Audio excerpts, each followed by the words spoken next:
Hi, Sonali. Welcome to the Global Citizen Podcast. How are you doing today? I'm good, thanks, Karen. How are you? I'm great. Super excited to have you for today's show. And just for our viewers, I'll start off with your journey so far because I think you've got a really cool journey and I can't wait to get into your experiences throughout the different cities you've lived in.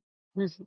So you were born in Sydney and you're from Indian heritage and you decided that, you wanted to go travel and study. So you decided to move to northern Spain, which is very specific. So I can't wait to get into that why did you pick that? And you lived there for about a year. Mhm. After that, you went back home. So again, super keen to get your thoughts on how you found Sydney before and after Spain, because that's always an interesting take Mm, on, somebody going back to their home city. And mm. then finally, you're living in London for the last 5 years, which I guess it's your home now.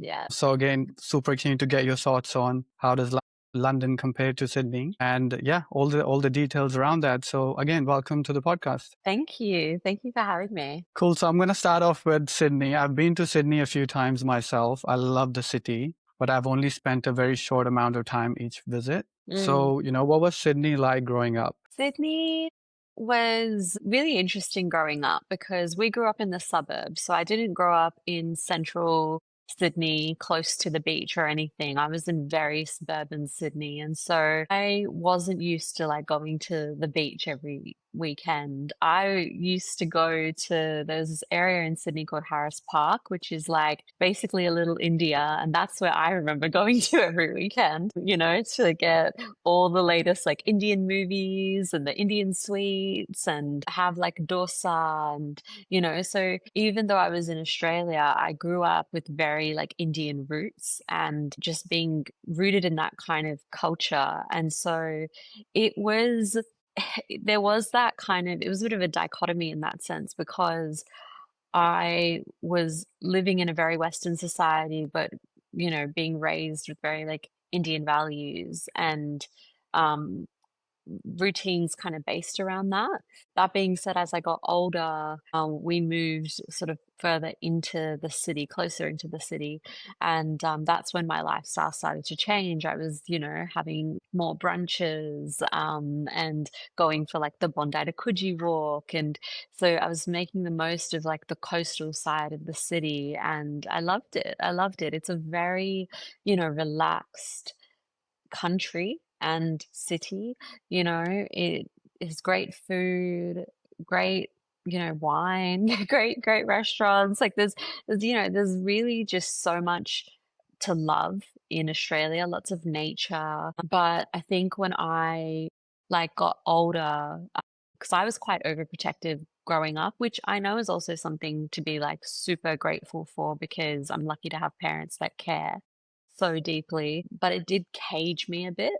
And as I was getting older, especially through uni, I was living at home. I wasn't living, out of home or on campus. So I was just restless to get out of my comfort zone and to just shake things up. Yeah, it's part of like the places I've lived so far. So I think that's a big part of it.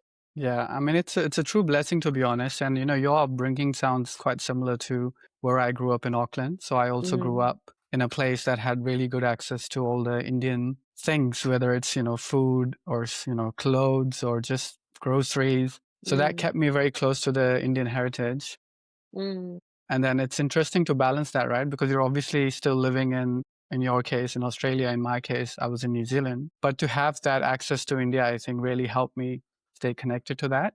And for me, the biggest part was, it was Bollywood and it was food. The mm. two big things were a big driver for me. And even till this day, Indian food is one of my favorite foods. So, and Bollywood is still a big part. So, growing up for you, you mentioned Harris Park. I've been there myself actually a couple of times. And the Yeah, reason was the food. A yeah, lot of it's people so had said, good. it's the best food that you can get in Sydney, Indian food, sorry, in Sydney. And I remember having some really good Indian food there. So, I can Mm. 100% get that. What was your favorite food, like Indian food growing up? Your go-to dish? I loved like chole bhature and, Nice. like anything with paneer That's and same with me, to be chicken. honest. Yeah. Except the chicken, except the Yeah, chicken. yeah, I know the You've chicken. got the chole bhature and you've got the paneer. That's the two of my favorites. Yeah. Yeah, no, it was so good. And some of my like fondest memories are of like sitting in Taj, which is like this institution in Harris Park. And yeah, just, oh, also Ras Malai. Getting a Ras Malai at the end of the meal was just like iconic, and always trying the mango lassi. So yeah. Now that sounds amazing. And did you have the opportunity to travel to India as well when you were growing up in Sydney? Yeah, I did quite a bit. So from a young age, often our winter or our summer break would be spent, at least a part of it would be spent in India. So my mum grew up in Mumbai and my dad grew up in Delhi. But then when my mum was in her early 20s, her parents moved to Delhi. So now everyone was in Delhi, and, their wider extended family lives all around India. But we haven't really been to like Chennai and like everywhere, but we did do a pilgrimage around the south of India when I was like 15 years old. Wow. And yeah, that was like very, very eye-opening. I mean, going to India from Australia is also like its own journey in a way. And when you go from such a young age to when you're in your late teens and early 20s, like I can actually like remember how my mindset has changed, because something that I remember feeling, I felt very out of place when I was little and I was in India. I just didn't know how to relate or comprehend a lot of my surroundings, because there were very visible signs of poverty and very, like, it's just a very different way of living. And I, was probably too young to just understand. The first time I went to India, I think I was like less than 10 years old. So, at that age, you don't really know, your thoughts aren't even fully formed yet. And so um I think I struggled those early years to associate the India that I was exposed to in Australia and then the India I was exposed to in India, because they're two very different things. And I was in my late teens was when I really started to just truly appreciate like my Indian heritage and just being grateful, deeply, deeply grateful for having such strong cultural roots, and, just knowing why like certain aspects of my personality were maybe the way they were, or interests I had, and why I cared so deeply and connected also with people from other cultures. And I think that happens when you have a cultural background yourself and you connect with that, it enables you to connect with other people so easily. But that's something which we often don't always realize. Yeah. Yeah, like my relationship with India in that way really changed over the years. And now I like miss it and I look forward to like going to India, and I just can't wait for it. Whereas like I think when I was like really little, I was like a bit hesitant and a bit, on edge about, going back, because I was so apprehensive. But now that I can appreciate it and the country and the history and the culture, and, you know, even just being so fortunate to have so much family there, yeah, it can I can really appreciate it through a new lens. Yeah. And I know you touched upon going to India when you were quite young. And Mm, obviously in Australia, you're not exposed to so many of the things that exist in India. And obviously you mentioned poverty. And, I had a very similar experience going there when I was I think I was maybe around 14. And mm, even though I had grown up in India and for a few years, I hadn't been back in about 3, 4 years. So going back, mm, it still took me a while to sort of get used to that, because obviously you don't see that. Uh, mm. but as you mentioned, as you grow up, you kind of start appreciating what India has to offer. Mm. And there's an expression that floats around on social media a lot about India, which is, they say India is not for beginners, Yeah. because the things that you see there you don't see anywhere else. But Yeah. everything just works. It's what do you call it? Organized chaos, right? Yes. Yes. Everything just somehow works. But from the outside, you're just like, how does this work? How do Yeah. people make it safely on the roads? And for Yeah. me, one of the memories I have is trying to cross a road, Yeah. and I had to get one of my cousins who's younger than me to actually hold my hand and take me across the road, because I was just like, I'm not gonna make it. Yeah. And he taught me a rule, which was like, you basically put your hand out, Mm. and then the cars or everyone will just stop, and you just cross the road. So that's how people manage somehow. Yeah, that's so funny you say that because I think that's what we do in India as well. And I think I've actually brought that here. So even at a pedestrian crossing, I'm like, as I'm walking, I'm like, but that's more to say thank you. But like, I'm also just sort Yeah. of doing it as a please stay. It's Like, almost like an invisible power that you have that you can just stop the car. You're gonna be there. Yeah, until I cross the yeah, road, you're just gonna be staying put. yeah. No, that's honestly so refreshing to hear that because a lot of the things you mentioned, I relate to that because I had a very similar experience growing up in New Zealand. And then you mentioned as you got older, you sort of transitioned from hanging out at Harris Park to sort of hitting I guess the beaches a lot more and transitioning into the Australian brunches, which are world famous. So how was Mm. that like? And do you think it was a lot to do with, I guess maybe you going to university and expanding your circle and meeting more people from other parts of Sydney? Yeah, absolutely. I think as I got older and I got into uni, I just realized how much there is to do. So when I started uni, I was at the University of New South Wales, which is kind of on the eastern suburbs side, which is where a lot of beaches are. And it's, I guess, considered like generally like a very affluent part of Sydney. And I didn't really grow up in an affluent part of Sydney. And so I was just more exposed to different types of people and like in and different environment, and that naturally made me more curious. And then after a year at that university, I transferred to the University of Technology Sydney, which was in the heart of Sydney CBD. And that's when everything really changed because I could seamlessly go between classes to Chinatown for dumplings and then come back and like attend classes and then go to another side of the city and walk through the park and maybe go shopping. And it was just like a completely different lifestyle, and that really opened me up because I was like, so used to, when you're in school, you're really just like going from school, going home, and maybe to a sports class or something after school, but you're really in a different routine. And so I think that like late teens, early 20s was super formative for me because I was just exposed to so many different types of personalities at uni and just a completely different environment. And I think that's what really kind of like it encouraged me to see more of Sydney and to just sort of get out from my comfort zone. But it also just encouraged me to like step outside that comfort zone and be okay. So yeah, I look back on uni now. I mean, a lot of people do, and I'm just like, oh, it was like the best time. Yeah, no, it's absolutely true, to be honest. I'm the same as well. I think university, for a lot of us, is the chance to sort of explore, get out of our comfort zone. Mm, All of a sudden, we're not just restricted to, the walls of our school where we have to be there at a set time. You're managing your own time. It's up to you mm, whether you want to attend any lectures or not. A mm, lot of the time, universities are sort of in a location where, you're quite close to the city or some areas where, it's pretty cool to hang out. mm, And I have really fond memories of also in Auckland going to university and remembering that all of a sudden I was trying different food because some mm, restaurants that were close to uni, they were not there basically where I grew up.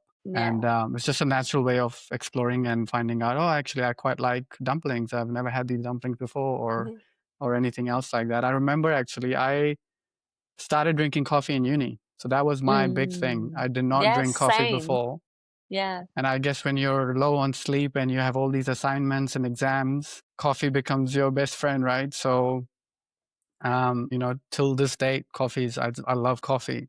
So that was my introduction to coffee was uni days. Yeah. Yeah. I relate to that like so much. I actually have a photo of when I had my first coffee Yeah, because I'd started studying law and everyone was shocked that I didn't drink coffee. And then one day I had a mocha because that was like the way to ease yourself into it. And then I was changed. So that's true. Actually, I started with a mocha as well because it was yeah, the baby steps, right? You take it easy. yeah, exactly. I think I started Exactly. with a mocha, then I went to a latte, and then Yeah. I slowly just reduced the milk, and I've got to a point now where it's just espressos. Wow. That's a whole new level. I'm not there. I'm not there yet. Yeah, but that's evolution, right? We're always evolving and finding out new things that we like. True. So what's I guess for your uni experiences, right? Is there a song that you listen to and it takes you back to your uni days, or an artist that you listen to a lot? Do you know what? Coldplay carried me through like so much till this day. But like it's more the old school Coldplay, and just there were so many songs at different times that like Yellow would be one when I was like really down in the dumps with exams. But like I think it's Zolotto, that album was just, oh, it was so uplifting. Hmm. Um, and then I mean, I don't know if I'm getting the years right, and this could have been a high school one, but I remember when Katy Perry's Firework came out, Yeah, that that was a big song, song. that was a huge song. Florence and the Machine, like those artists that, like, yes, they're very pop and stuff, and like, but like they sing these anthems, and I don't know whether it was because I was studying law and I just needed to like let out all my emotion or what Yeah, it was, but like I just loved belting out these anthems. So yeah, I feel like any of those like artists, they will always take me back to that period because no matter what I was going through, a high or a low, I would be listening to that music and it would, carry me through and get me through. Yeah, nice. good And times. did you study with music or not really? That was just your break time. It was a combination. It Yeah. really depended. Sometimes I went through an era actually of just like listening to classical music and being Wow. able to do that. Very sophisticated. Yeah, very sophisticated. I don't know what happened to that girl because that is not me anymore. Yeah. But yeah, I can't. I don't think that really lasted very long, maybe a semester. But yeah, I think I went through periods. Like if I was like writing like a long paper, there was no way. Like I think I could. I would just Yeah. get distracted.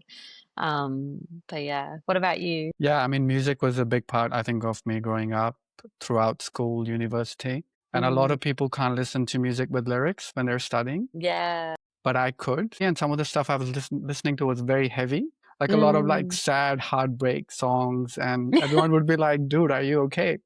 And I'm like, yeah, I'm great, actually. I don't know, this calms me down and puts me in a good study mode.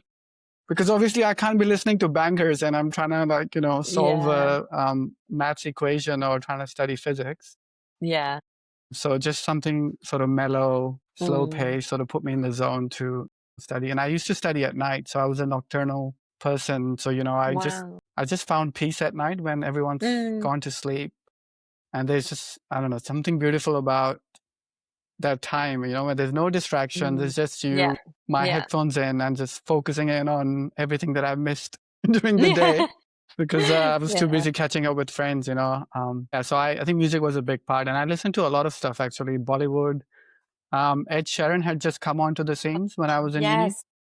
So some of his first albums, like I still listen to them today, and it transports me Yeah. back to my uni days. So Um, true. I actually listen to a bit of Taylor Swift as well, and I can admit it. I don't. Iconic. That Iconic. I'm a Swiftie, so Oh, I love that. I think her old stuff was really good.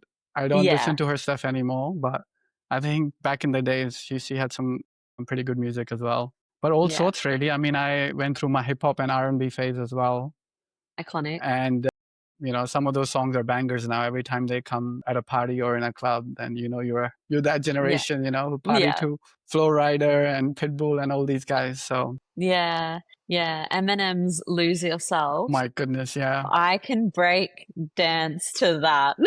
Amazing. Have to see that. Have to see that at some point. Amazing. And I'm going to move on to the next chapter because, I'm really excited to find out how that all went and why you picked this Mm, place. So, mm, you've grown up in Sydney and you've done your university there. It's such a beautiful place. And now you're feeling like, okay, I need to change. I need to experience something different. mm. So, why did you pick Spain? And then why northern Spain in particular? So, great question. To answer that, I'll rewind a little bit because it kind of goes back to my high school era, basically around like year 10. The schools start giving you like choices on elective subjects you can choose, and then the uni fairs start, and you're suddenly like overwhelmed with all this choice of what to study. And my parents, they are quite traditional in terms of go to university, you get a good job, and so they were like, what are you going to do, what are you going to be? And I was really bad at science, and I really loved drama, and I really wanted to do that. I'm trying Much to to connect the dots here. Drama in Spain, like. yeah, it has a connection, I promise. Yeah, basically, I just sort of decided I was doing legal studies, and I just decided I was like, I want to do something that is a mixture between like law, because I was enjoying that in uni, and something creative, because I'm able to express my creativity through history and drama, you know. And how can I do that? And I saw that there was this option to study law and international studies. And at that time, I don't know if it's changed now, but at that time, a lot of the universities said in order to complete an international studies degree, you have to live abroad. It's not even an optional, it's like you have to as part of the Wow. degree. And I was like touching before on how I really wanted to get out of my comfort zone and just sort of, just experience something completely different. And so when I was in year 10, I told my parents, this is the degree I'm going to do. And I have to learn a language as part of it, and I have to live abroad. And so I was like, but it won't be until my fourth year. So I'm giving you 6 years notice that, What? that this is what I'm going to do. I Yeah. was like fairly set on it. In my mind, I thought it would actually be Italy, just because I always loved Italian food and culture and wine and the language. I just thought it was so romantic. But then as I like, got a bit older, I was like, well, not a lot of the world speaks Italian. Like a good portion of the world speaks Spanish, so maybe I should learn Spanish. So I learned Spanish at uni for a few years, and then I had to choose where to go on exchange, and we got to speak to girls that were like in the year above us that were in the country before the year before when we were making our country decisions. And I just remember talking to my course coordinator, and I just said to her, what would you recommend? And she said, what kind of experience do you want? And I just thought, I want the most in-depth cultural experience. I want to be immersed. And she was like, Logroño, which is the capital of La Rioja. And I was like, it's not what I thought. I was like, maybe she'll say Seville. Maybe she'll say Granada. She was like, Logroño. I was like, Yeah. not sure. Did you have to look that up where that was? Yeah, Yeah. yeah. I had no clue. I was like, is that in the south? She's like, no, it's in the north. And like the north is so underrated. And she wasn't even from Logroño. She was just recommending it because she was like, there, like literally no one speaks English. And Wow. it's one of those things when someone says that, again, it's very hard to picture what that means, because when you've grown up in a metropolitan city like Sydney, where there's like 5-6 million people, everyone knows how to speak English, like it's very hard to picture someone not being able Yeah. to. And so I only really came to learn what that meant when I got to Spain. But I was pretty confident in the decision I made, and something that made me feel better was that there were four other girls. I didn't really know them, but I knew that there were four other girls who had also chosen Logroño, and we all got it. And we didn't live together in the city, but we were each other's family. We became each other's family over there, and that was super grounding in and of itself. And so I was like, I don't feel like I'm alone, even though in many ways at the beginning of that experience it was so isolating. Yeah. We arrived in the dead of winter. We arrived Wow. in early January because in Europe they follow the September to kind of June calendar year, and in Australia we were doing just the regular calendar year for our terms. And so we didn't follow, for whatever reason, the uni decided we didn't follow the Spain calendar year. We followed our own. So we arrived in the middle of their academic year and, they Wow. were all like, what are these like Australians doing? There was so much judgment. There was Yeah. so much judgment. Like, what are you doing here? And Yeah. why would you come here? Like, even the locals were like, They were probably why? like, And "Are you lost?" yeah, literally, like Madrid is that way, Yeah. Barcelona's that way. Yeah. Oh, wow. Yeah, so it was definitely like a kind of it was such a immersive experience arriving at that time of year. It was like so cold, we saw snow, we, just had in those first initial weeks and months so many experiences that I don't think the five of us ever could have, anticipated. Like a bigger part of my driver for moving was, yeah, wanting to step out of my comfort zone and wanting to be quite independent from my family. I just really wanted to know myself outside of that structure. My mom was like, so worried about me, and bless her, she was like, I want to, be there for you and help you. And so she came for the first 10 days. And initially I was so resistant to it. I was like, oh, you're not like letting me be free. Yeah. But then I was like 2 days in, I was so humbled because I got food poisoning and No. yeah. And she was there and suddenly I was just like, "Can you make me dal? Can you make me khichdi? Like, can you just like, those creature comforts and that, are so reminiscent of home." I was like, "Can you please like, make that for me?" And yeah, it was really nice to actually have her there. It's so So funny yeah. that it's always dal and it's always khichdi when, Right? you have a stomach Right? bug, or Yeah. if you've been eating out or you've been away from home. Like I had some mates who were traveling around Europe for a month, and then when they went back home, the first thing they did was they made some dal because they were like, "I need my dal." Yeah, yeah, literally. It's so grounding, like Yeah. that kind of food. I don't know what it is about it, but I think it's just so comforting. How did you make dal there? Like I'm sure there's not even any Indian grocery shops there, or did they have some? It's so funny you say this because like classic, Indian parents, I Yeah. swear they just know. Yeah. They have a sixth sense or something. But my mum found like the only like it was like an Indian Pakistani grocery shop. She found it. And My then goodness, that's we were amazing. like, right? And then we were shopping in the local supermarket one day, and then she was like, I lost her, and then I found her in an aisle, and she was talking to this Indian family, and I was like, what? And she was like, yeah, they live here. And I was like, how? How have you Yeah. found the They just only have this Indian superpower, family? right? They just have this Right? superpower. Yeah. Yeah, it's crazy. Yeah, so basically we had the lentils, we found all the masalas, like it was great. So yeah, that helped actually. Yeah.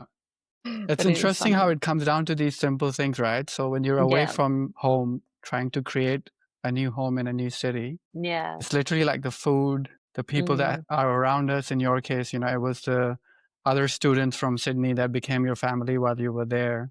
And it's just mm, being able to cook your favorite meal at home, yeah, listen to your favorite music, or even, you know, expanding your spectrum. And maybe you were listening to a lot of Spanish music in Spain, just to embrace and get yeah. that fully immersive experience. Yeah, absolutely. Absolutely, I was. And that really helped actually with learning the language and just being out of your comfort zone because yeah, I think the more you actually lean into it, the better it is.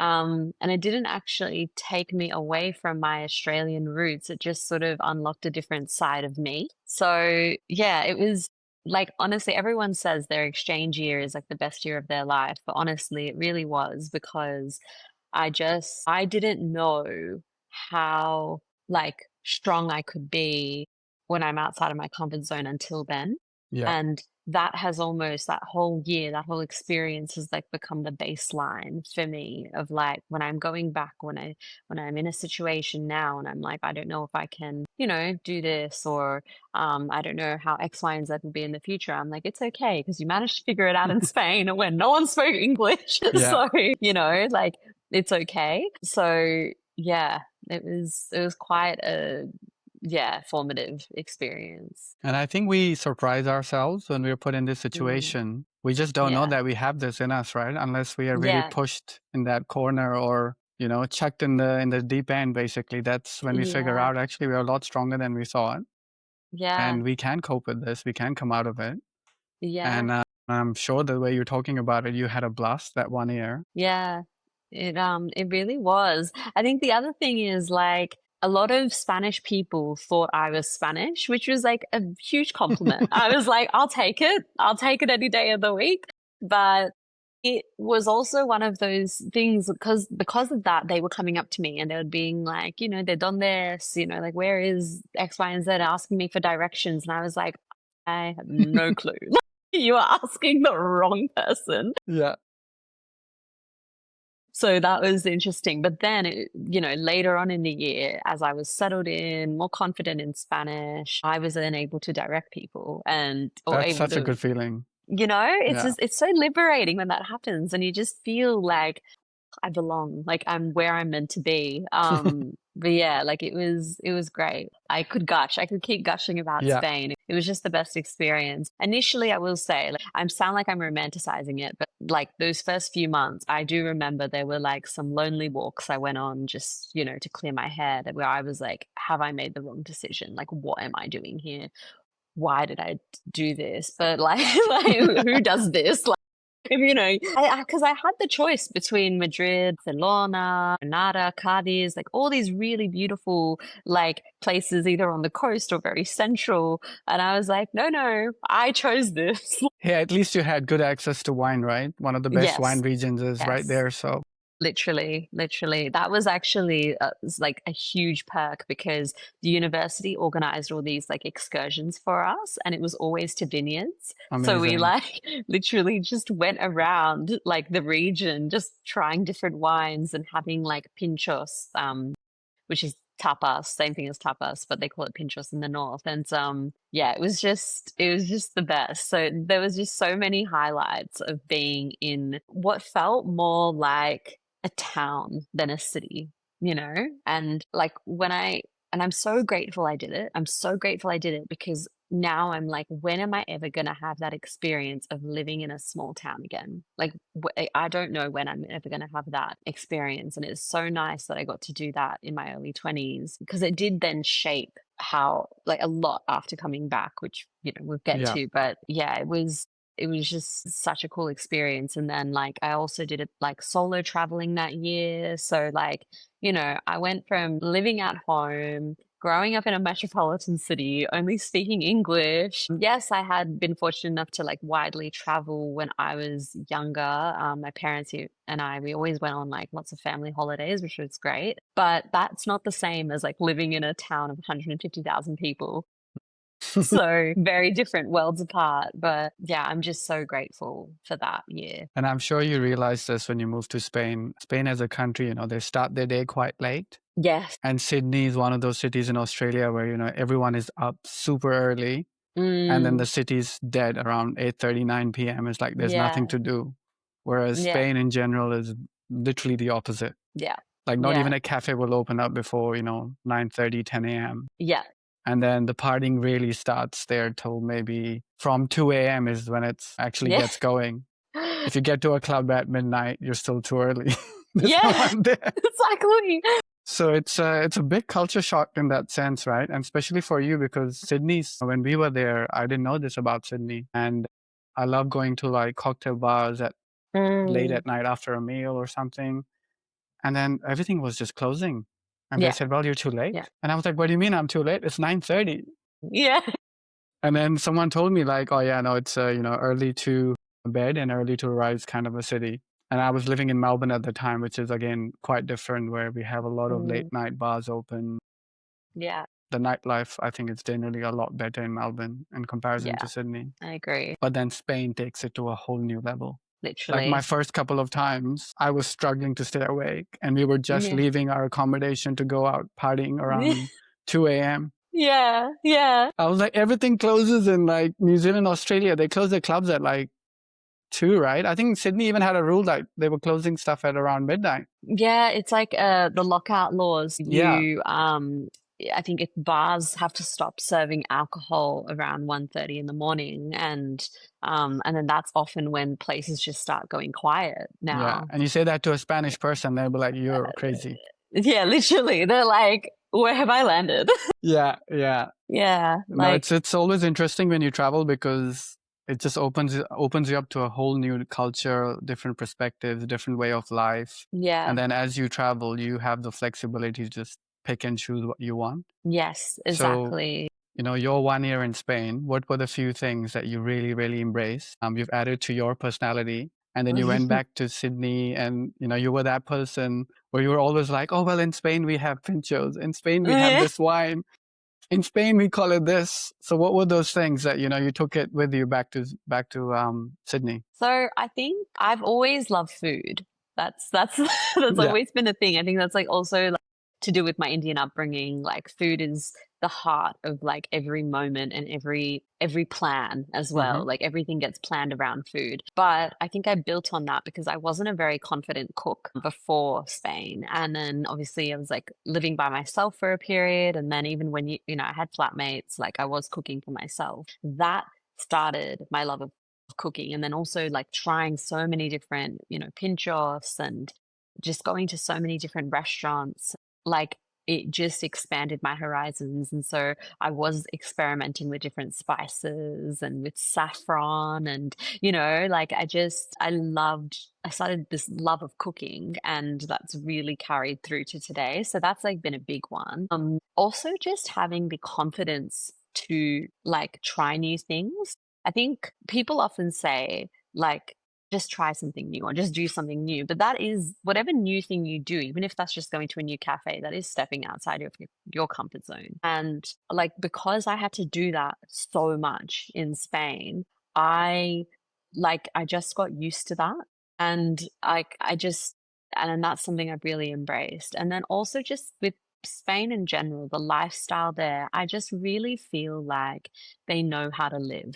Like they've got it down pat, There's like a period of the day which is a siesta, I love that. Honestly, we need to bring that right? into other parts of the world. I just love that.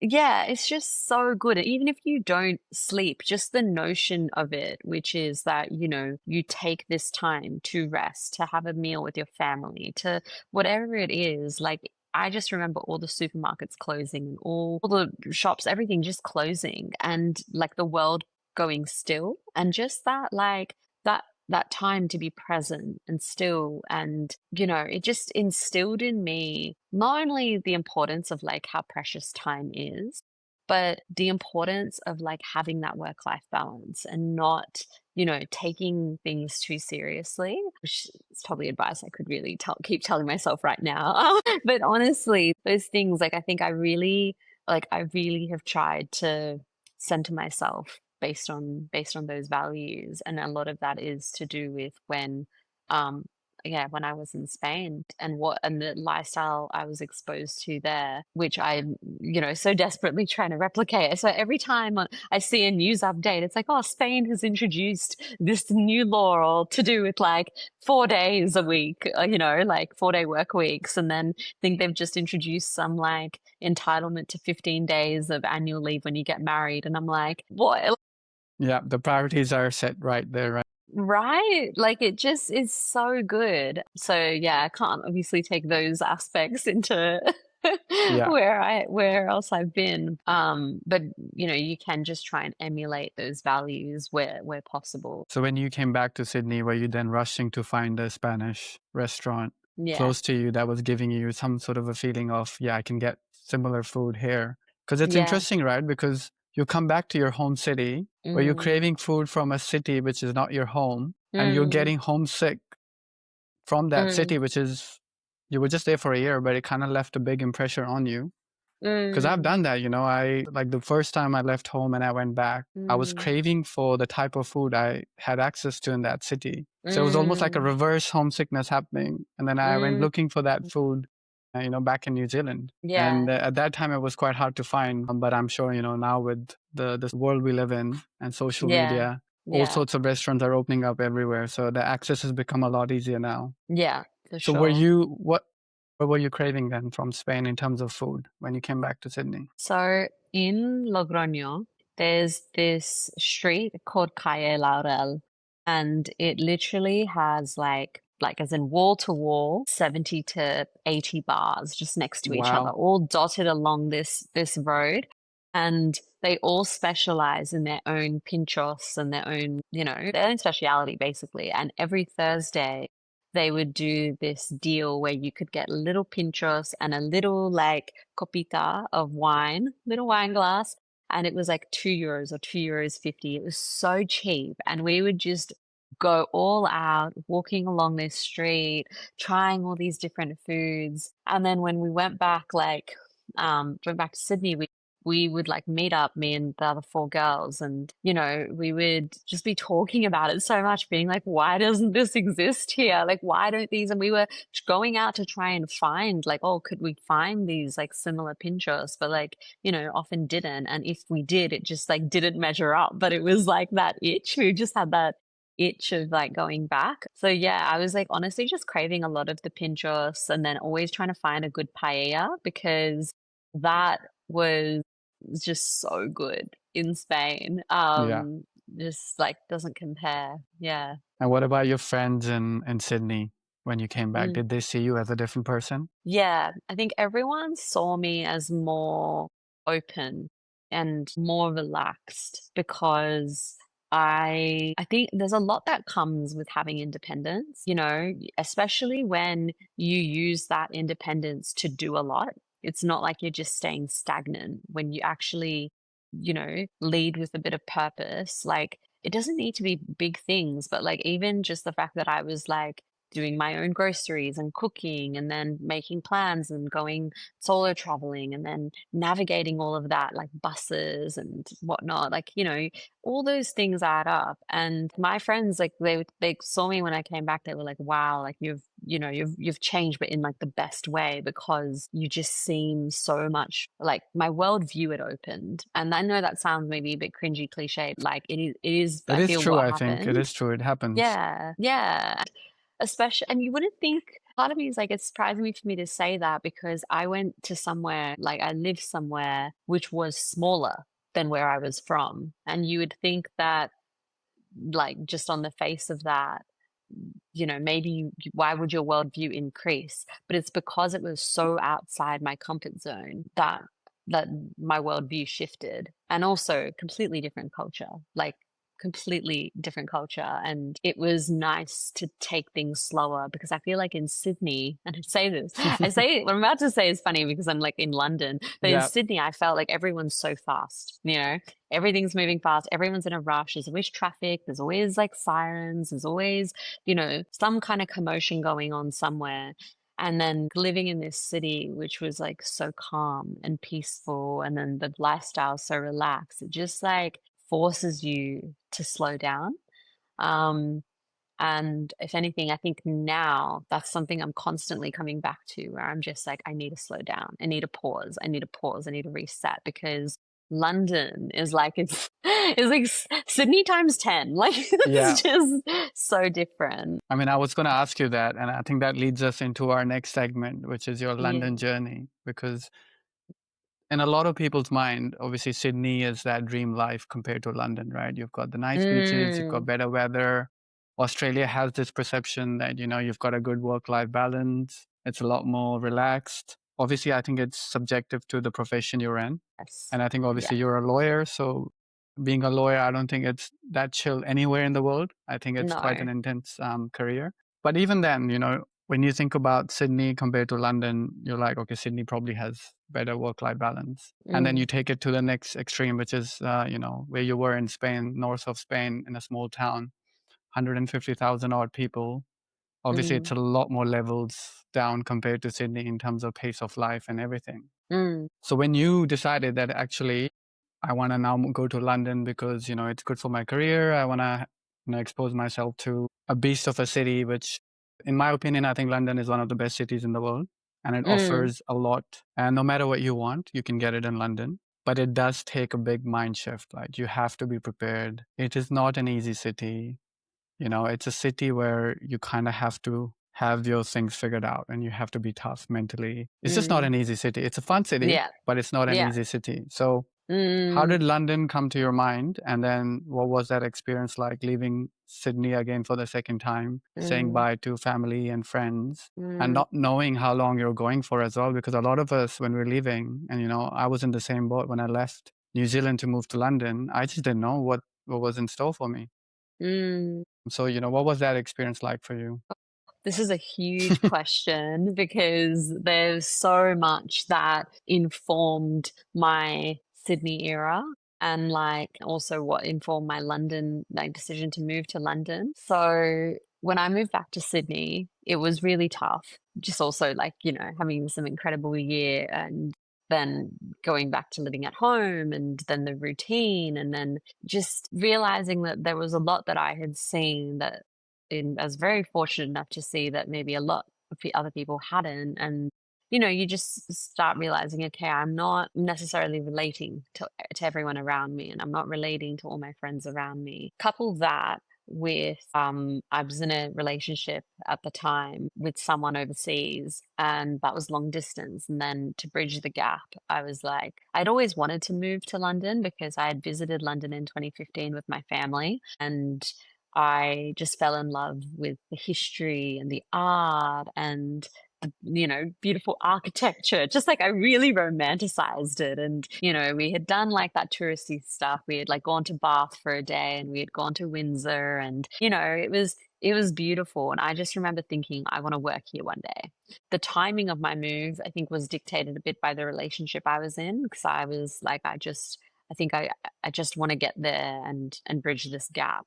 But when I moved, it was like COVID, but London was opening up out of COVID and Australia was kind of still in it, like in the thick of it.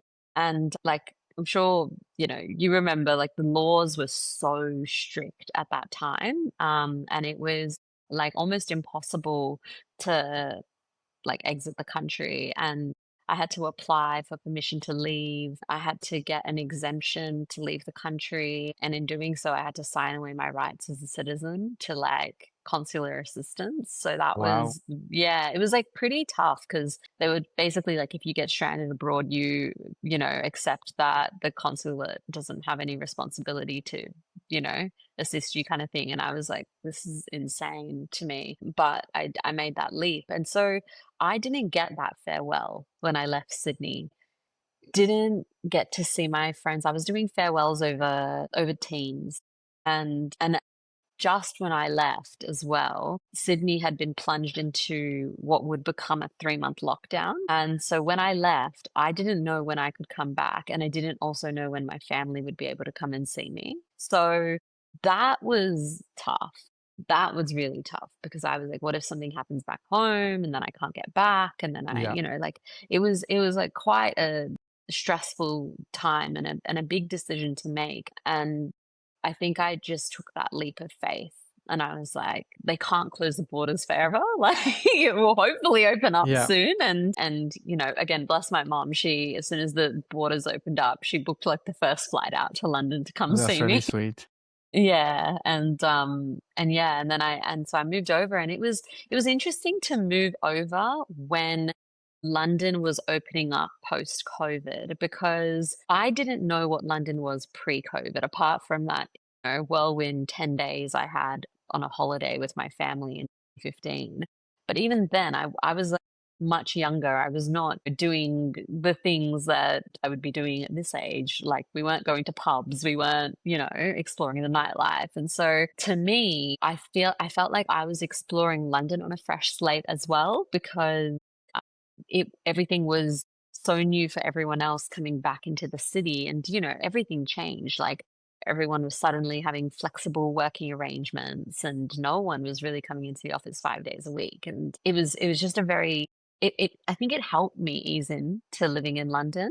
But even then, even when there weren't that many people around, London is just so like huge as a city that I felt so out of my depth and I felt quite alone. I was very lucky that like one of my best friends, well, my best friend actually, she came to Sydney and not Sydney, sorry, London. she moved over like a month after I came, and it was amazing. Like, we got to basically adapt to living in a new city together, and that really helped to provide that, Yeah. you know, reminder of home. That's a lot to go through, and I have a very similar story as well. I had to take a flight, take a leap of faith, Mm, leave New Zealand during around the time COVID was happening. We didn't know how long it was going to go for. mm, And the world was a very strange place, and I think there could be a spin-off podcast series just on, pandemic and lives of yeah, people during pandemic. Some people really mm, excelled, some people really struggled, some people found the yeah, right balance. So I know that feeling and it's really scary because even when I left, I couldn't really see a lot of my friends. It mm, was a digital goodbye. I got on a yeah, plane, not knowing when I'll see my family next. And mm, I actually went from a lockdown to a lockdown and from a winter to a winter to then another winter. So I had basically 3 consecutive winters and 2 yeah. consecutive lockdowns. So, it was not the best timing from my side. But, you have to do what you have to do. And as you mentioned, like London is a big beast, right? It's a big city. You meet people from all over the world and literally like all over the world. I remember when I first moved, I had met people from countries I had never met from those countries before. So it was just Mm, like, oh wow, actually, so you're the first person I'm meeting from this country. What's your country like? What's your mhm, city like? What's your food like? So all of a sudden, you're just exposed to this whole world. And London is very, yeah, very diverse, right? yeah, You can get food from all over the world. You meet people from all mhm, over the world. Geographically, it's like located in such a good place where you can, easy access to Europe. You can get to Americas pretty quickly as well. Whereas, growing up in Australia or New Zealand, you sort of live in a bubble, I think. you do, And then when you leave that bubble, you realize, oh my God, there's so much more. yeah, And I need to upskill myself. I need to figure out mhm, how to manage in a big city. One of my biggest things that I actually absolutely loved was the public transport mm, and yeah, access to yeah, just being able to get anywhere without worrying about driving, parking. And then another thing that shocked me was the drinking culture, especially during the week. Because obviously we don't do that back in New Zealand and Australia. We're quite well behaved in the sense that Monday to Friday is Monday to Friday, yeah, whereas, drinking is such a big part of the culture here and going to the pub. So I remember like on a Monday, first day at my job, mm, everybody was going to the pub and it was summer. And I was like, dude, it's Monday. I've just started yeah, this job. Are you serious yeah, that we're going to go to a pub after work? So that was yeah, a big culture shock that I remember from my yeah, time. And it takes a lot to figure out, right? There's also the admin side every time you move. yeah, And a lot of the people, don't talk about the admin side, or we watch films where the main character has gone somewhere else and all the admin is just magically taken care of and they're just having their best life. But, yeah, having to deal with all the paperwork, the admin side, finding a place to live in London is a skill in its own, and all the paperwork that comes with it, opening up bank accounts, yeah, all of that stuff is it's a big thing to get your head around, yeah, and it's all part of I guess moving to London. And yeah, because London does it its own way, right? Some of the systems set up here, I feel like, are quite old-fashioned, and you need mm, to write letters, and you need to do all this like things that don't happen back in Australia, Sydney. yeah, It's a very formal yeah, way of doing things here, which was again one yeah. of the differences I remember. Yeah, absolutely. I just remember the struggle with even getting like my flat, getting it all sorted because, they wanted a tenancy recommendation, I think it is, of like your previous. But I was from Australia and I was like, how am I meant to get this? Also, my parents are my recommendation. Like it's not really objective. Yeah, And then, like credit history, I didn't have any in the country. And then, you have all these like red tape, it almost feels like, it is. just Yeah, over, yeah, over the initial move. And you're just like, wow, I've come here and I'm already just feel out of place because I'm not in, like, everyone thinks, oh, because it's an English speaking country, whoopee. But like, honestly, that is great, but it's not everything. And like there's just so many more procedures here hmm for everything, and so many hoops and hurdles to jump through. I often say to friends that are still moving over that be prepared for it to take you 6 to 12 months to feel settled in, because easily. Yeah, easily, like you just can't anticipate, like it takes a while, like even with having in the initial 6 months I came here, I was fortunate enough to have a few friends like move over, and that really helped. But you're living in different parts of London. You're not living together, and like you're having to navigate what that means without those people by your side, and like having to create new connections and like, okay, how do I meet new people, how do I make new friends? Like I Yeah. remember reaching out on like Facebook groups like that were called like London New Girl, and I was like posting a little like dating bio about myself. All these girls would post like Yeah. 5 to 6 photos of themselves and then a little bio like, hi, I'm blah, I'm X years old, I'm from here, and I enjoy painting and brunch and going out, and I'm such a fun person. And you're like, wow, I really feel like I'm marketing myself. Yeah.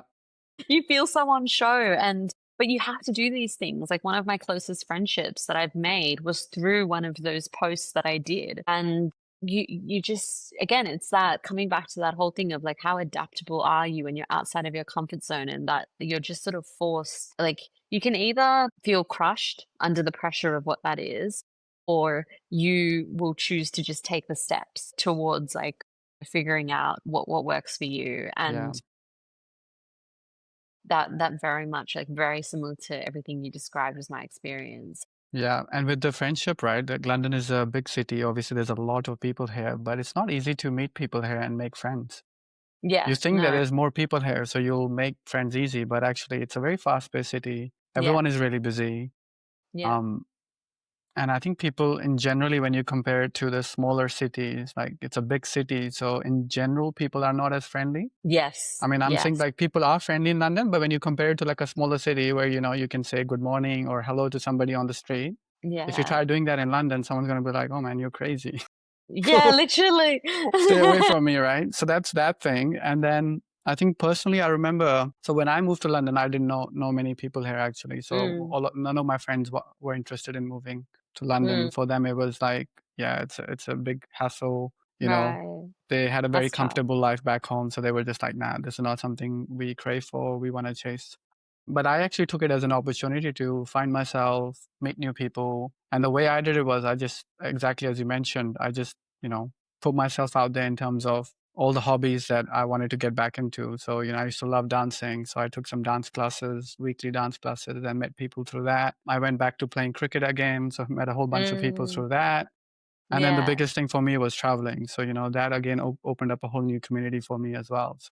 yeah, And then through that, yeah, you just meet people, and then if you find a bunch of people that want to do same things as you, right, then it's pretty easy to hang yeah, out and travel and do things. So I yeah, think it's spot on. And then coming back to the admin side, actually, I remember one thing that really was amusing at the time mm, was actually opening up a bank account. And yeah, to do that, you needed proof of address. oh, yeah, But to have yeah, a proof of address, you needed a bank account. It was like yes, the whole chicken and egg thing. So I'm like, yeah, literally. who decided this was a good idea, right?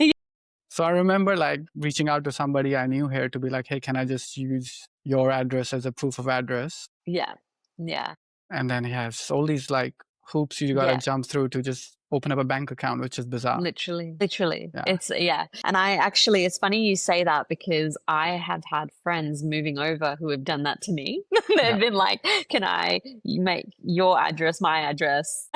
And I'm like, Yeah. "Sure, more the merrier." Yeah. I know I've done the same thing for friends who wanted to move here later. And it's Yeah, it's nice to be able to do that, right? I mean, yeah, I yeah. think if Pay you it do good, forward. then exactly that. Yeah, yeah. And I mean, after you moved to London and you mentioned that it takes about 6 months to 12 months to get settled. Once you Mm, were settled, then, what was that? What was your experience after that? And now basically, because London's home for you, it's given you a lot of things. mm. How do you feel about, is London home now for you? Or do you think you will have itchy feet and you would want to go somewhere else in a few years and try something else? This is such a good question. So, London does feel like home now. And I think a big part of that is community. I really feel like I have a solid community of friends here that feel more like family. And that, like, I invest a lot in my relationships, like a lot of my energy, a lot of my time and effort. And that is a big part of it is because I really value the people in my life and they have a very grounding impact on me. And so because I have such strong roots here now, like I I feel in some ways that London feels more like home in this era of my life than Sydney. But my immediate family is all in Sydney, and it in many ways sometimes feels like having your heart in two places. For now, yeah, London does feel like home. And I think a big part of that is, like I was saying, community. It's familiarity with London and like having the confidence. Now I can sometimes just know how to get somewhere on the tube line without looking at the tube map. And like that's quite a confidence boost because Yeah. I'm like, I got this. And also the carriage, the coach that you get on, to know that Yes, at the next wherever you're getting off is the yeah, shortest route to the stairs. That's yes. another flex, right? Yeah, exactly. I can do that at bank, and I that makes me feel like on top of the world. Like anytime I'm with a friend and they're like, "Oh, let me just look up." I'm like, "No, no, no. I got this." Got Like this. Yeah, that's a good feeling. That's a great feeling, actually. Yeah. Yeah, it's so good, it's so comforting. So yeah, I think like having that familiarity and then yeah, just honestly, like I think time here as well. Like I've also lived in so many different parts of London over the past 5 years, a product of just yeah, moving around a bit, wanting to try different neighborhoods. And that for me, like I do have itchy feet. I actually like if I find myself feeling too comfortable somewhere, that actually makes me feel Yeah, I have the uncomfortable. same problem.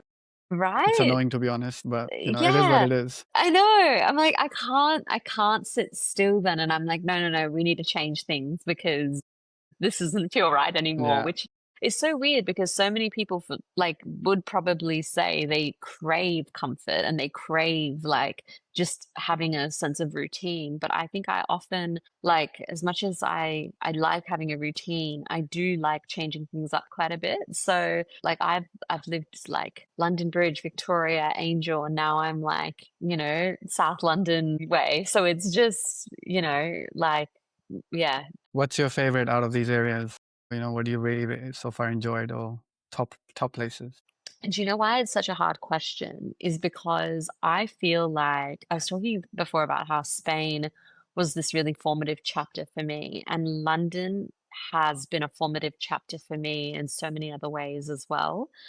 Because when I moved here, I was in a very serious relationship, and then that ended, and then I was single for like a big chunk of time, and I really refound myself, and I really rediscovered like who I am, what my hobbies are, what my interests are, and I just explored London through this whole new lens. And then I've met now the love of my life. And like now I'm living here and it's just like I actually really love like the Clapham area where I am. Like it is just so like peaceful. It has a lot of elements of Aussie culture that I Yep. like, the brunch culture, the I didn't coffee, want to the touch on it, but coffee. since you're going there, yeah, it's Aussie Central for London, isn't it? But it's got amazing brunch Literally. spots. Yeah, that's right. Literally, like it's the best. Yeah. And then like there's so many different gyms around here. So like even though I do have a gym that have a membership with, like I'm always like getting the intro packs or whatever and trying all these different classes. And so in many ways I'm able to keep those like Aussie strands of my personality alive through, like keeping up with all my interests within the space I'm in, but then I also have a strong sense of community here, and I'm also now really familiar with London. So I think all these aspects have a really grounding impact and just make me feel so at peace here for now. I'm not going to say it's necessarily going to be the forever place because um me and my partner, I think we both are very open-minded about moving, potentially moving back to Sydney for a little bit, but also then moving somewhere else. Like we're both fairly open-minded about moving, which is quite nice. And that's exciting, right? Because you're open to Yeah. what future could hold, and that's amazing. Yeah. Yeah. No, it's so exciting. I think you said something really interesting about how like when you're in Sydney and New Zealand, like you live in a bubble. And I just could not relate to that more. I remember when I was in Sydney after Spain, I thought, oh, I'm such a worldly person because I've had this like incredible year abroad and look at me. But honestly, coming to London just made me realize how much of a shell I was living in. Like my whole worldview has again completely expanded. And I think it's also because like a lot of my friends in Sydney were only lawyers. And don't get me wrong, they were all in different areas of law. They were all lovely people. And like, my best friend is a lawyer. Like, like and that's great. But I think because I've been able to meet other people in so many different professions and from so many different countries and walks of life, like, and had just so many different conversations, like, it just opens you up in a way that I'm like, wow, I haven't ever had this before in Australia. And this is why I think everyone should actually move abroad, like move away from wherever you are, because it forces you to confront things about yourself and about your views and opinions that you otherwise just wouldn't. You really wouldn't. No, I 100% relate to that. I've gone through the very similar journey to that. Mm, And I have very similar thoughts about, traveling or living in different cities. I think you learn so much from mm, that. You learn about yourself as well. yeah, It's not that you're yeah, just learning about the world. You actually learn a lot about yourself and how you mm, react to different situations. What are the things that you are flexible about? What are the things that are like, you just has to be your way, otherwise it's just a deal breaker for you, right? So you yeah, learn a lot about yourself in that whole process as well. yeah, And absolutely. I want to ask you now, because we've gone through this journey with you from first leaving Sydney to live in Spain to going back to Sydney and now, calling London your home. Mm, Has your definition of home changed through that process? And mm. what is your definition of home now? It's such a good question, and one that's really hard to sum up because of, I guess, what I was saying before about your heart being in multiple places. Because when I think of home, I think of heart. When I think of heart, I think of people and the relationships I have. And I have such a strong community here, and I'm so grateful for that. But for me, home has always been fairly fluid. And the reason for that is, so my family is in Sydney, but my extended family is all over the world, like literally spread across Europe, America, Singapore, India, like even in New Zealand, like so it's just spread out. And so, and growing up, we would like, go to family on holidays, and you'd then be going into someone's home. And so then it's like, well, was that home then? Because, I feel so close to these people, and, I feel that like such a part of their life. And so for me, like home has always been that this concept of home has always been fluid, which has probably made it easier for me to move around because I've I've grown up with a sense of like I need to adapt and but in order to adapt, I also need to form connections. And so, yeah, home to me means where you feel your heart is, but also where your community and your connections are. London very much is home for me right now, but I do also feel that way about Australia, but I don't feel it to the same extent as I feel it in London. So yeah, I'm not sure if that makes sense, No, but 100% actually. It's yeah, quite consistent with the other episodes that the conversations I've had, right? So one yeah. of the episode for them, home was people and the connections they Mm, made.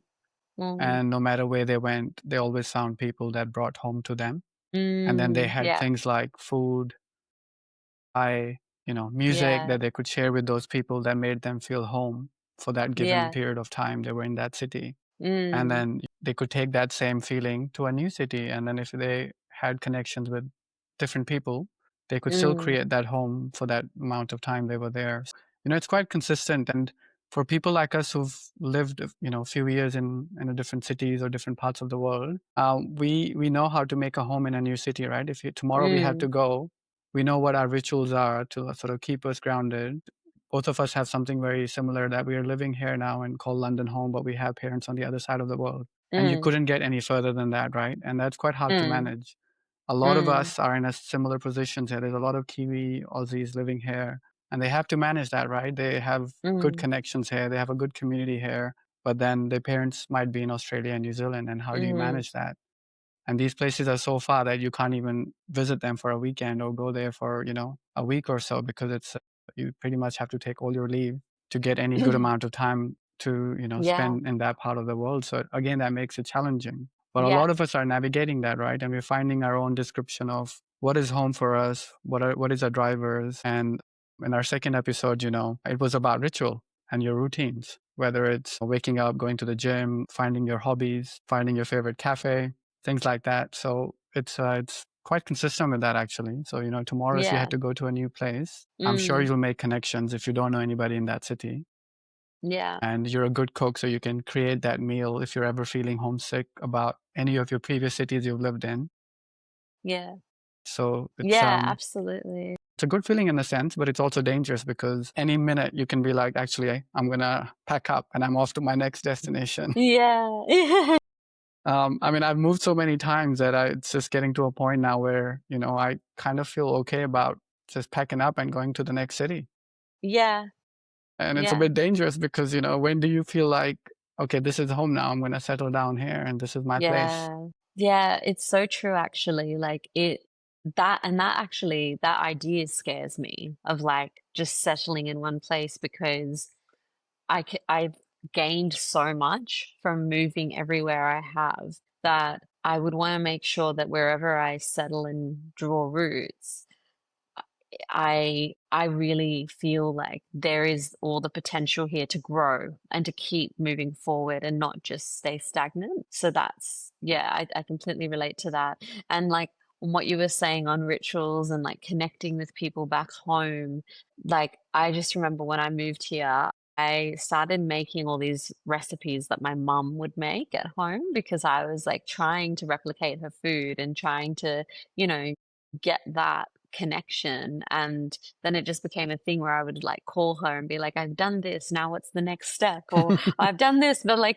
it doesn't taste like yours. And then we'd Yeah. be walking through what I did. And then like over time now, like, yeah, I love food and I love like dinner parties and I love like bringing that to other people.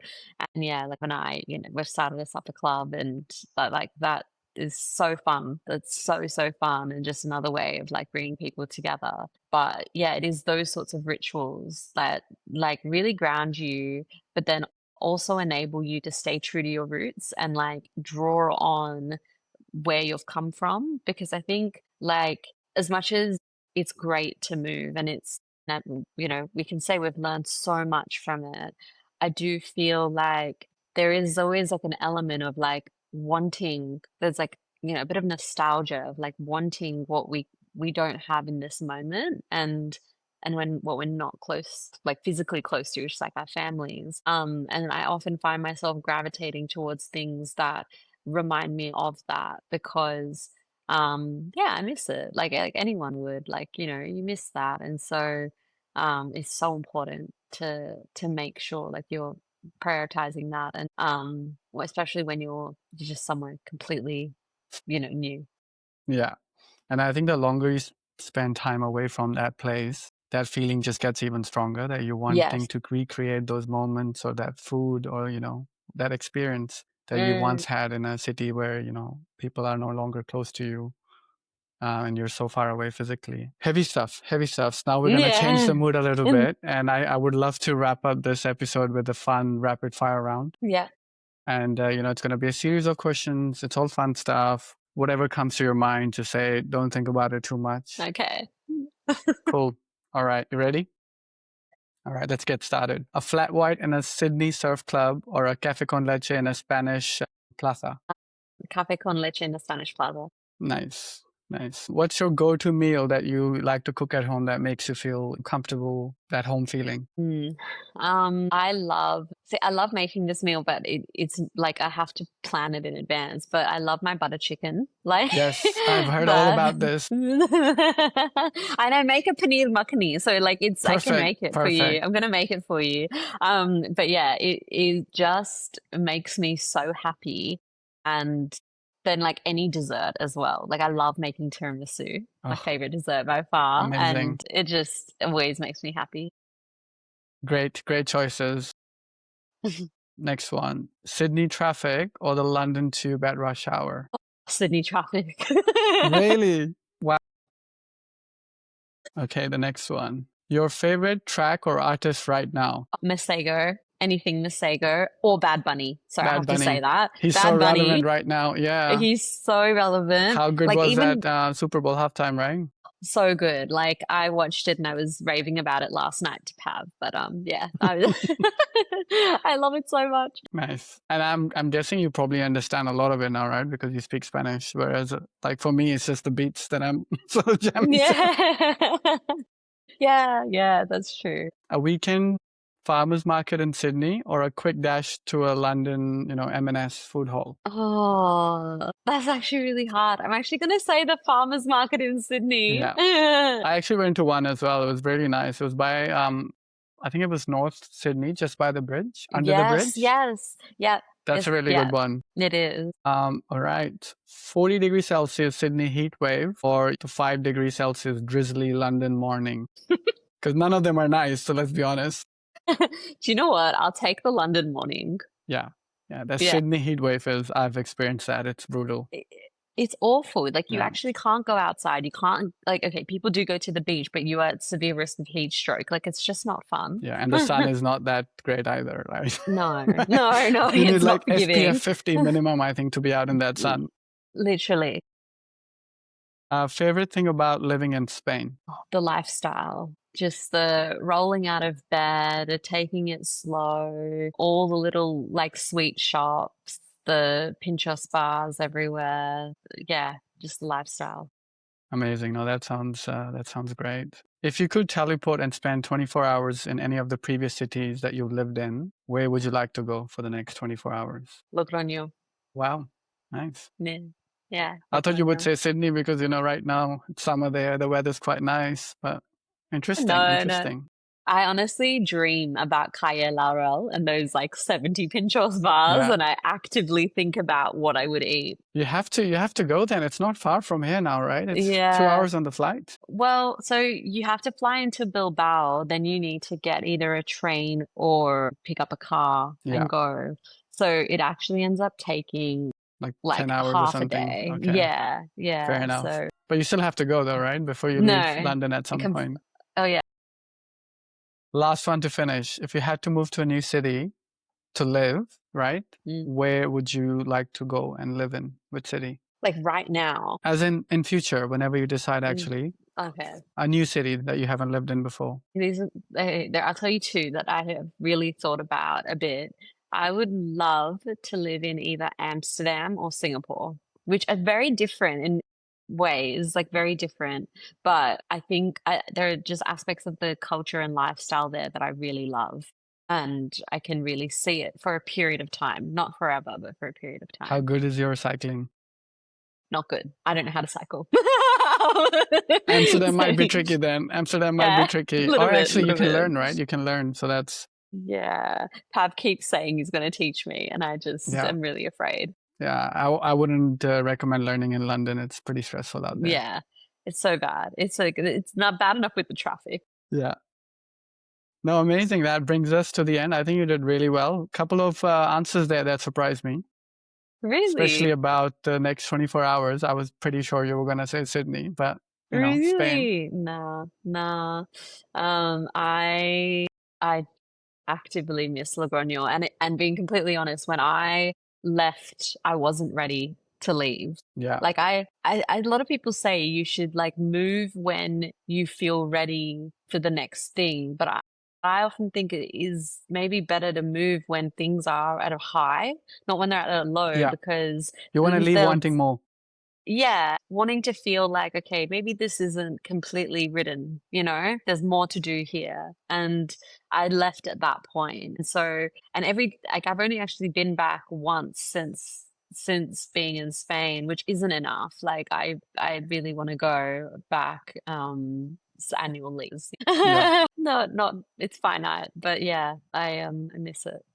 Honestly, it's been an amazing experience, just this podcast and going through your journey from early days going to Harris Park for Chole Bhature to then talking about your time in Spain. It's like that transformation in Yeah, itself is amazing, right? And I yeah, think the main thing there was that you were quite driven. You pushed yourself. And a lot of our listeners, would be in that position that they are probably thinking about they want to leave home, but they're not sure because they don't want to be alone. They don't know what they'll behave like, or, they don't know Yeah. whether they're going to make it or not. So I think people who are listening to this and are in that position, and that's a great lesson there for everybody that, if you are driven, you will get through those moments. We touched upon you have days when you're alone, you're just with your Mm, thoughts and you have to deal with that. But if you've got a good routine, you've got good rituals, you've got people that you can reach out to, then that makes that journey a lot easier. And then so more true. often than not, you always end up coming on the right side, right? Always Yeah. end up cherishing those experiences. And that's the main thing with this podcast. I just want to talk to other people who've been on similar journeys as me and see what other things that are quite similar with people. And so far, it's been 3 episodes and there's a lot of similarities with Mm, people, no matter the journey have been quite mm, different in different cities. mm, But the drivers and what people seek when they're in a new city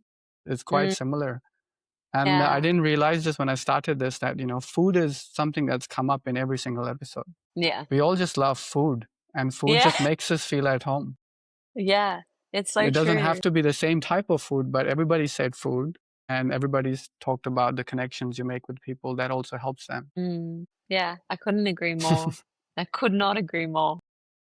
No, honestly, it's been an amazing episode, and I'm really looking forward to sharing this with all our listeners. Thank you Thank again for your you. time, and it's been an incredible journey you've been on. So I just want to wish you all the best in future, and can't wait to see what other cities you end up exploring later in life. Thank you. Thank you. I really love this conversation and I'm very grateful for you having me on. And yeah, this is really lovely to walk down memory lane and just like reflect on, what has been the journey, I guess. No, amazing. Thank you so much for your time. No worries. Thank you.